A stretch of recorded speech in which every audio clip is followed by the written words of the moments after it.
Hello students, how are you all? So students, last video lectures में हम discuss कर चुके हैं methods of preparation of haloalkanes. अगर आपने वो वीडियोस अभी तक नहीं देखी है तो उन वीडियोस का लिंक आपको डिस्क्रिप्शन बॉक्स में मिल जाएगा। आज के वीडियो लेक्चर में हम बात करेंगे physical properties of haloalkanes की। तो देखिए, सबसे पहले है हमारे पास फिजिकल स्टेट। फिजिकल स्टेट में आप ये याद रखिए कि जो हमारे पास लोअर हेलो एल्केन्स हैं, जो छोटे मेंबर्स हैं, जैसे कि हमारे पास मिथाइल क्लोराइड हो गया, मिथाइल ब्रोमाइड है, methyl iodide is there, ethyl chloride, ethyl bromide. तो ये जो लोअर मेंबर्स हैं, these are gases at room temperature. इसके अलावा जब हमारे पास कुछ मीडियोकर, कह लीजिए मीडियोकर एलिमेंट्स आते हैं अप टू 18 कार्बन, 18 कार्बन तक के जो एलिमेंट्स हैं वो आमतौर पर लिक्विड्स होते हैं, जबकि जो हायर मेंबर्स हैं हेलो एल्केन्स के, these are solids at room temperature. तो ये याद रखिए कि लोअर मेंबर्स हैं तो गैसेस, 18 कार्बन तक जनरली लिक्विड्स, और हायर मेंबर्स जो हैं वो सॉलिड्स की तरह एग्जिस्ट करते हैं। तो ये है इनकी फिजिकल स्टेट। आफ्टर दैट हमारे पास है डाइपोल मूवमेंट। अब देखिए, डाइपोल मूवमेंट अगर हम बात करें यहाँ पे C-X बॉन्ड की, मतलब कार्बन हैलोजन बॉन्ड। जो कार्बन हैलोजन बॉन्ड है, it is polar in nature. Carbon halogen bond is polar in nature. Reason being कि जो हमारे पास हैलोजन है, हैलोजन इज इलेक्ट्रो नेगेटिव, जबकि जो कार्बन है दैट्स कंपैरेटिवली इलेक्ट्रो पॉजिटिव। तो इसलिए ये जो बॉन्डिंग के इलेक्ट्रॉन्स हैं, इन्हें ये जो हैलोजन है अपनी तरफ अट्रैक्ट कर लेते हैं and hence bear the delta negative charge, जबकि कार्बन पे आ जाता है डेल्टा पॉजिटिव चार्ज। तो इस तरह से ये जो बॉन्ड है इसका नेचर पोलर है। अब अगर इसका नेचर पोलर है तो इसकी पोलैरिटी भी रहेगी। और आप याद रखिए कि जो डाइपोल मोमेंट है, dipole moment is directly proportional to polarity. Dipole moment जो है वो किस पे डिपेंड करता है? It depends upon the polarity. जितनी ज़्यादा पोलैरिटी होगी उतना ही डाइपोल मोमेंट भी ज़्यादा रहेगा। अब हम मान लेते हैं for a given alkyl group, given alkyl group मतलब मान लीजिए हमारे पास मिथाइल ग्रुप है, but we are changing the halogens, right. If I say मेरे पास CH3F है, then I have CH3Cl, CH3Br and CH3I. For a given alkyl group, यहाँ पे halogens चेंज कर दिए गए हैं। So we have the methyl fluoride, methyl chloride, methyl bromide and methyl iodide। ये है हमारे पास। अब देखिए यहाँ पे जो F है, F that's the fluoride ion, F negative, this is the most electronegative element, सबसे ज़्यादा इलेक्ट्रोनेगेटिव एलिमेंट है, जबकि ये पूरी सीरीज में जो हमारे पास आयोडाइड आयन है, I negative, it is comparatively least electronegative. ये सबसे कम इलेक्ट्रोनेगेटिव है। तो बेसिकली अगर हम हैलोजेंस की भी बात करते हैं तो हैलोजेंस में सबसे ज़्यादा हमारे पास इलेक्ट्रोनेगेटिव कौन है? फ्लोराइड, F नेगेटिव, जबकि जो लीस्ट इलेक्ट्रोनेगेटिव कौन है हमारे पास? Iodide ion. तो मतलब अगर ये सबसे ज़्यादा इलेक्ट्रोनेगेटिव है, दिस मीन्स ये जो बॉन्ड के इलेक्ट्रॉन्स हैं उसे अपनी तरफ ज़्यादा अट्रैक्ट करेगा। और फ्लोराइड के केस में, CH3F मिथाइल फ्लोराइड के केस में जो हमारे पास पोलैरिटी है, पोलैरिटी मैक्सिमम रहेगी, जबकि आयोडाइड के केस में, मिथाइल आयोडाइड के केस में पोलैरिटी सबसे कम होने वाली है। So what we can say, if we move this way, अगर हम इस तरह से मूव करते हैं, पोलैरिटी डिक्रीजेस, पोलैरिटी कम हो रही है। अगर पोलैरिटी कम हो रही है तो मतलब डाइपोल मोमेंट भी कम होना चाहिए। So what do we expect? हम लोग एक्सपेक्ट करते हैं CH3F का डाइपोल मोमेंट सबसे ज़्यादा, उससे कम डाइपोल मोमेंट CH3Cl का, उससे कम डायपोल मोमेंट रहेगा CH3Br का, और सबसे कम डायपोल मोमेंट किसका रहेगा, CH3I का। So this is our expectation कि जो पोलैरिटी है, क्योंकि पोलैरिटी जब हम मिथाइल फ्लोराइड से मिथाइल आयोडाइड की तरफ मूव कर रहे हैं वो डिक्रीज कर रही है, तो इसी कारण से जो डायपोल मोमेंट है वो डिक्रीज करना चाहिए, और ये बात कुछ हद तक ठीक भी है। लेकिन हमारे पास एक्सेप्शन यहाँ पे है, we have exception this way. हमें लगता है कि जो पोलैरिटी है CH3F की पोलैरिटी सबसे ज़्यादा होनी चाहिए, और उससे कम पोलैरिटी होनी चाहिए CH3Cl की, उससे कम होनी चाहिए CH3Br की, और सबसे कम होनी चाहिए CH3I की। बट यहाँ पे CH3Cl की जो यहाँ पे पोलैरिटी है, पोलैरिटी में ये डिफरेंस है, तो इस वजह से डायपोल मोमेंट हमें मैक्सिमम चाहिए CH3F का। लेकिन यहाँ पे जो डायपोल मोमेंट है, डायपोल मोमेंट ऑफ CH3Cl ये ज़्यादा है CH3F से भी। CH3F का हम एक्सपेक्ट करते हैं डायपोल मोमेंट सबसे ज़्यादा होना चाहिए, लेकिन ये जो मिथाइल फ्लोराइड है इसका डायपोल मोमेंट मिथाइल क्लोराइड से कम है। ये एक्सेप्शन है यहाँ पर, और इस पॉइंट को आप ज़रूर नोट करें that dipole moment of methyl fluoride is less than methyl chloride. Methyl chloride से मिथाइल फ्लोराइड का डायपोल मोमेंट कम है। Now what is the reason here? अब रीजन में देखिए क्या है। We are talking about the dipole moment. अब हमें पता है डायपोल मोमेंट किसके इक्वल रहता है? It is equal to the magnitude of charge multiplied with length of dipole. तो ये जो हमारे पास डायपोल मोमेंट है ये चार्ज के मैग्नीट्यूड, ये पोलैरिटी के अलावा और किस फैक्टर पे डिपेंड करता है? It also depends upon the length of the dipole. अब हमें पता है दैट जो फ्लोराइड है F, जो फ्लोरीन है यहाँ पे, it has the smallest size. इसका साइज सबसे छोटा है। अगर इसका साइज सबसे छोटा है, इस कारण से जो CH3F है इसकी जो बॉन्ड लेंथ है वो CH3Cl से छोटी रहेगी, right? So we can say bond length of CH3F is less than the bond length of CH3Cl।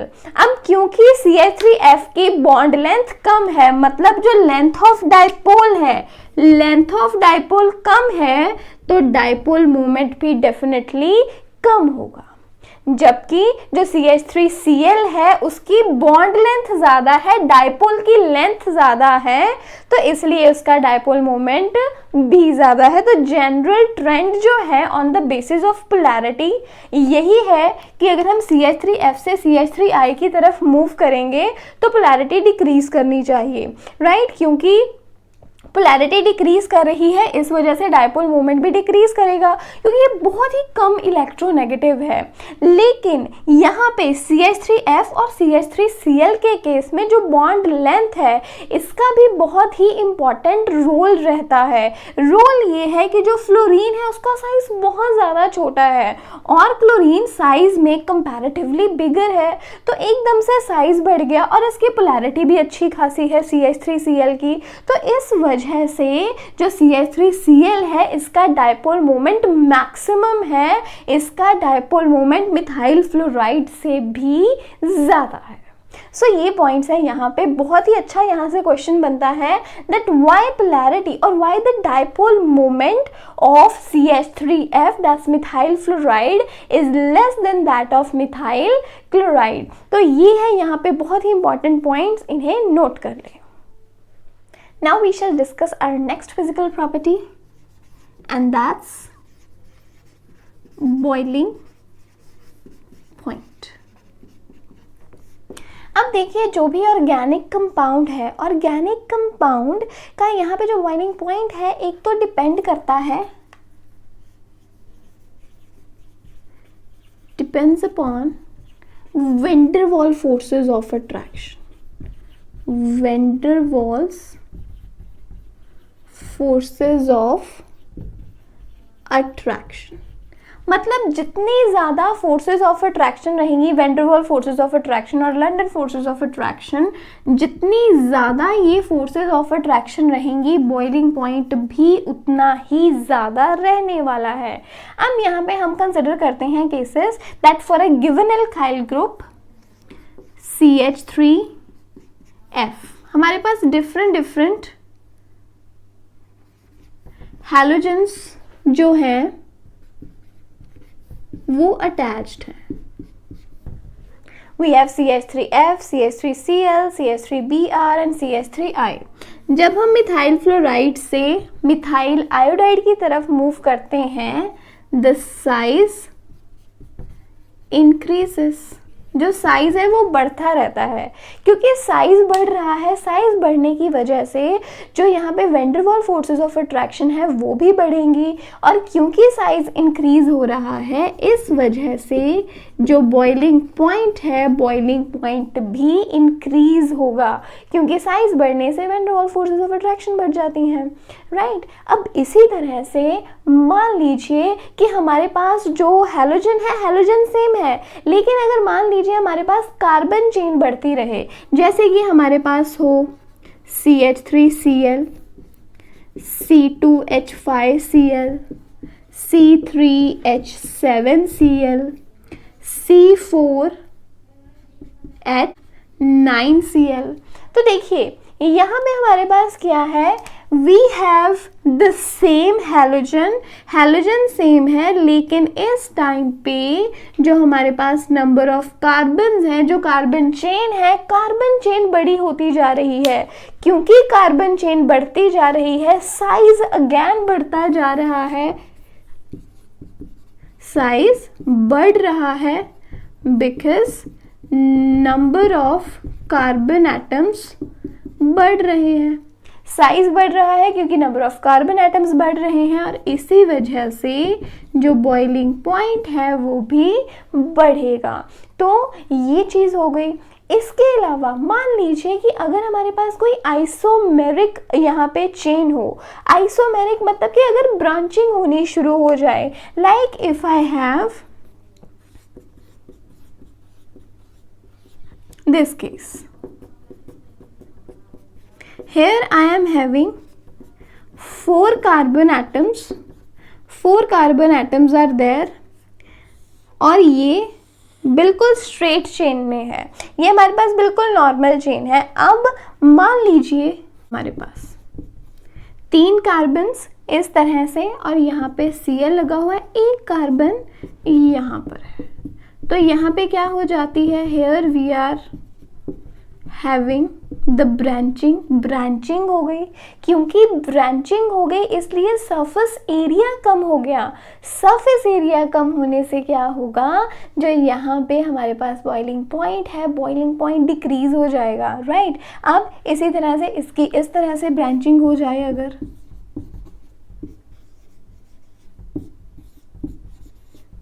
लीजिए इसमें और भी ज़्यादा ब्रांचिंग हो गई है, राइट। तो अगर मान लीजिए हमारे पास ब्रांचिंग जो है, अगर ब्रांचिंग बढ़ती जाती है फर्दर एंड फर्दर, ब्रांचिंग बढ़ने से क्या होता है, ब्रांचिंग बढ़ने से जो बॉइलिंग पॉइंट है वो कम हो जाता है। तो हम यहाँ पे क्या ऑब्जर्व करते हैं, इस तरह से जो ब्रांचिंग है, ब्रांचिंग बढ़ रही है, और हमेशा याद रखिए ब्रांचिंग बढ़ने से जो बॉइलिंग पॉइंट है वो कम हो जाता है, क्योंकि branching tends to decrease the surface area. क्योंकि सरफेस एरिया कम हो जाता है इसलिए बॉइलिंग पॉइंट भी कम हो जाता है। तो जो हमारे पास बॉइलिंग पॉइंट है depends upon the van der Waals forces of attraction.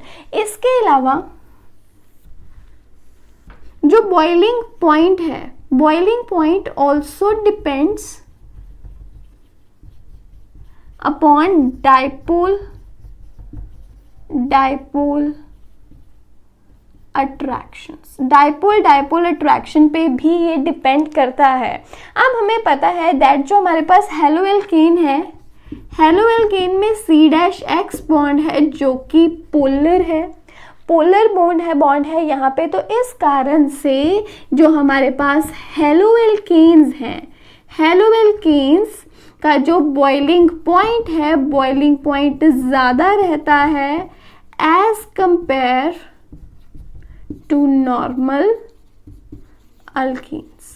Normal alkanes से ज़्यादा रहता है हेलोएल्केन्स का बॉइलिंग पॉइंट, क्योंकि इनमें जो बॉन्ड है पोलर है, डाइपोल डाइपोल इंटरेक्शंस ज़्यादा है। जितनी डाइपोल डाइपोल इंटरेक्शन ज़्यादा होगी उतना ही ज़्यादा यहाँ पे बॉइलिंग पॉइंट रहेगा, क्योंकि इसमें पोलैरिटी ज़्यादा है, इसमें डाइपोल डाइपोल इंटरेक्शन ज़्यादा रहेंगी हेलोएल्केन के केस में। तो इसलिए हेलोएल्केन्स का बॉइलिंग पॉइंट जो नॉर्मल करस्पॉन्डिंग हमारे पास एल्केन्स हैं उनसे ज़्यादा रहता है। तो ये पॉइंट्स हैं हमारे पास। अगर साइज बढ़ता है, साइज बढ़ने से बॉइलिंग पॉइंट बढ़ता है, लेकिन अगर ब्रांचिंग बढ़ जाती है, ब्रांचिंग बढ़ने से बॉइलिंग पॉइंट कम होता है।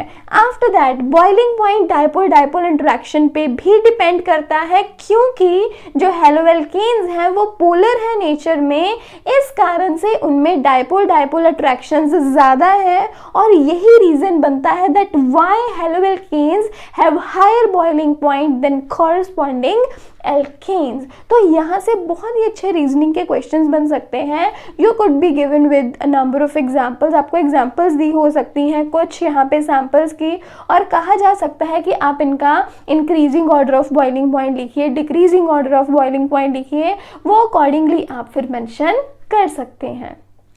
अब जैसे कि हमें यहाँ पे मान लीजिए ये जो हमारे पास सीरीज है CH3F, CH3Cl, CH3Br and CH3I, अगर हमें इनका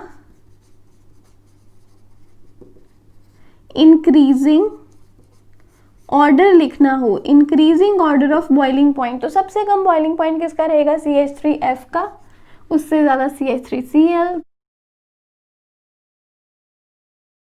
इसी तरह से आपको डिक्रीजिंग ऑर्डर में लिखने के लिए कहा जा सकता है। ब्रांचिंग के केसेस के एग्जांपल्स हो सकती हैं, या एक नॉर्मली क्वेश्चन ये भी हो सकता है कि जो हेलोएल्केन्स है, हेलोएल्केन्स का बॉइलिंग पॉइंट नॉर्मल एल्केन से ज़्यादा क्यों होता है। तो इन पॉइंट्स के बेसिस पे आप अपने क्वेश्चंस के आंसर्स कर सकते हैं। Next point is solubility. अब देखिए हमें पता है कि जो एल्काइल हैलाइड्स हैं R-X, these are polar in nature. Furthermore जो वाटर है that's also polar in nature. तो as per our universal solubility rule, जो पोलर है पोलर में डिसॉल्व करता है, तो इसलिए जो एल्काइल हैलाइड्स हैं these must be soluble in water. क्योंकि एल्काइल हैलाइड्स पोलर है, वाटर भी पोलर है, इस कारण से जो एल्काइल हैलाइड्स है वो वाटर में सॉल्युबल होने चाहिए। बट द थिंग इज कि जो हमारे पास एल्काइल हैलाइड्स हैं ये पानी में बहुत ज़्यादा सॉल्युबल नहीं है। These are not soluble in water और very less soluble in water. Reason being कि जो हमारे पास एल्काइल हैलाइड है, एल्काइल हैलाइड की दूसरे एल्काइल हैलाइड के साथ बॉन्ड बहुत ही स्ट्रॉन्ग रहती है।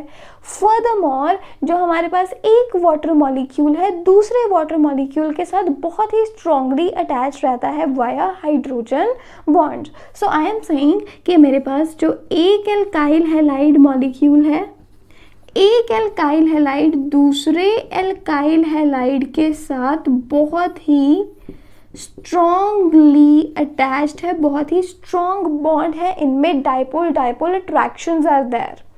अब अगर हम करें बात वाटर मॉलिक्यूल्स की, एक वाटर मॉलिक्यूल दूसरे वाटर मॉलिक्यूल से भी बहुत स्ट्रॉन्गली अटैच्ड है वाया हाइड्रोजन बॉन्ड। तो इसलिए अगर जो हमारे पास एल्काइल हैलाइड है, एल्काइल हैलाइड को वाटर में सॉल्यूबल होना है तो इसे अपनी अट्रैक्शन सबसे पहले कम करनी पड़ेगी। आफ्टर दैट इसे जो वाटर मॉलिक्यूल्स की हाइड्रोजन बॉन्ड्स हैं उन बॉन्ड्स को भी ब्रेक करना होगा। तो इस कारण से क्या रहता है यहाँ पर, क्योंकि ये अच्छे से इन हाइड्रोजन बॉन्ड्स को ब्रेक नहीं कर पाता, फर्दर मोर जो एल्काइल हैलाइड है, एल्काइल हैलाइड की टेंडेंसी वाटर के साथ हाइड्रोजन बॉन्ड बनाने की बहुत कम है। तो इस कारण से जो हमारे पास एल्काइल हैलाइड्स हैं वो पानी में अच्छे से सॉल्युबल नहीं है, but they are soluble in organic solvents such as benzene और ईथर, जबकि ये वाटर में soluble नहीं है, ये वाटर में insoluble है। Right, so this is the thing here. तो यहाँ पे ये 4 फिजिकल प्रॉपर्टीज़ बहुत ही इम्पॉर्टेंट हैं, इन्हें डेफिनेटली ज़रूर पढ़ें, अच्छे से पढ़ें। रीज़न बीइंग कि आपके एग्ज़ाम्स में यहाँ से बहुत ही अच्छे रीजनिंग के क्वेश्चंस बनते हैं। सो स्टूडेंट्स, आज की वीडियो लेक्चर के लिए बस इतना ही। आज हमने डिस्कस किया है physical properties of hello alkenes. अगले वीडियो लेक्चर में हम डिस्कस करेंगे chemical properties of hello alkenes.